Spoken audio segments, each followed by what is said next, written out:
Ada Twist, Scientist by Andrea Beatty and illustrated by David Roberts. These are great books. Ada Twist. Ada Marie said not a word till the day she turned 3. She bounced in her crib and looked all around, observing the world, but not making a sound. She learned how to climb and made her big break with a trail of chaos left in her wake. She ran through the day chasing each sound and sight and didn't slow down till she conked out at night. Her parents were frazzled, but tried not to freak as Ada grew bigger and still did not speak. Clearly, young Ada, with lots in her head, would have something to say when it ought to be said. That's just what happened when Ada turned 3. She tore through the house on a fact-finding spree and climbed up the clock just as high as she could. Her parents yelled, "Stop!" as all good parents would. Ada's chin quivered, but she did not cry. She took a deep breath and she simply asked, "Why? Why does it tick and why does it talk? Why don't we call it a granddaughter clock? Why are there 3 pointy things stuck to a rose?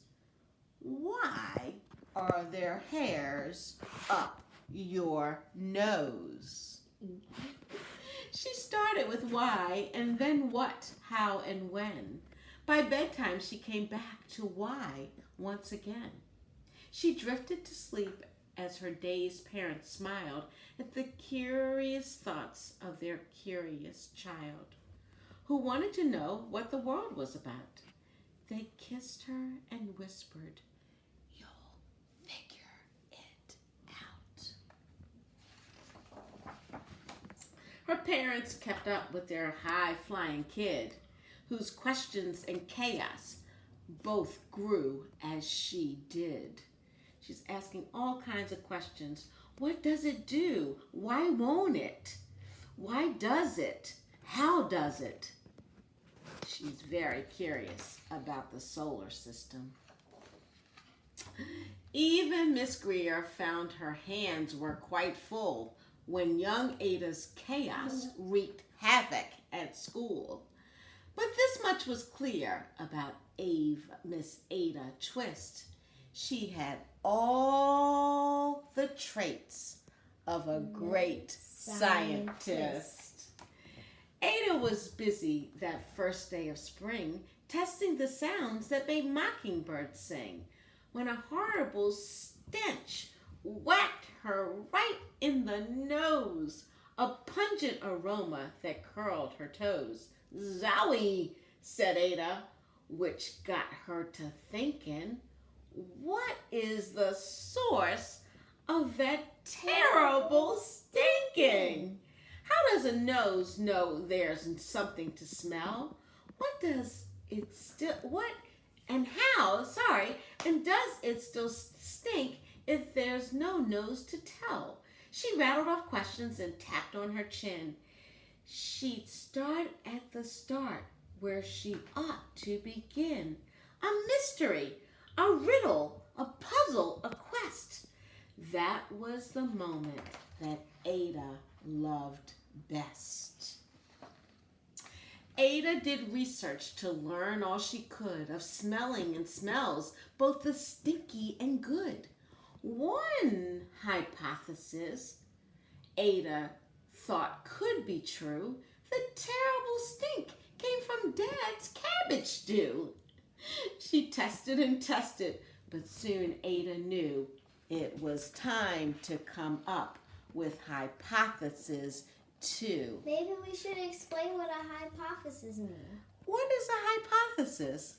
A hypothesis is like an early guess Yes. of what you think it could be. That's right. Then Zowie, the stink struck again, just like that.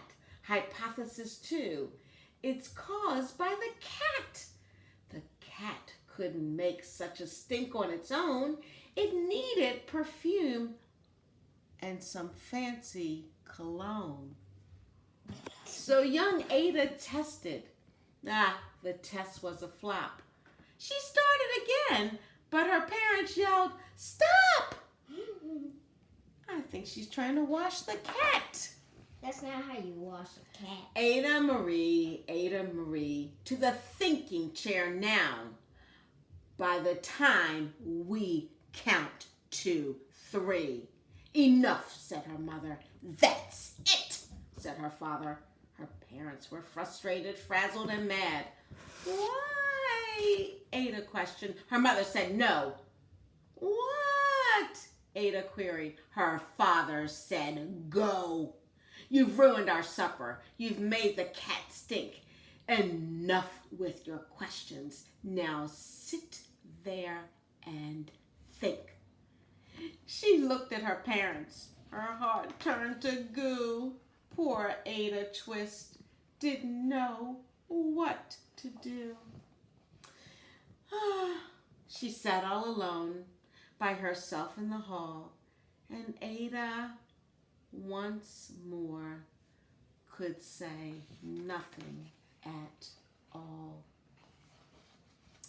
And so Ada sat, and she sat, and she sat, and she thought about science and Stu and the cat, and how her experiments made such a big mess. Does it have to be so? Is that part of success?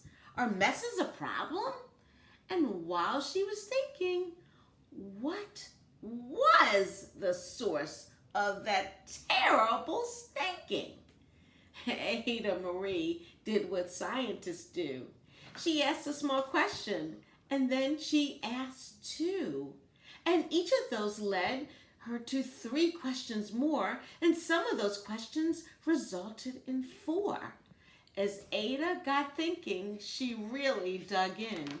She scribbled her questions and tapped on her chin. She started at why, and then what, how, and when. At the end of the hall, she reached why once again. Oh my goodness, don't ever try this at home. Her parents calmed down and they came back to talk. They looked at the hallway and just had to gawk. No patch of bare paint could be seen on the wall. The thinking chair now was the great thinking hall.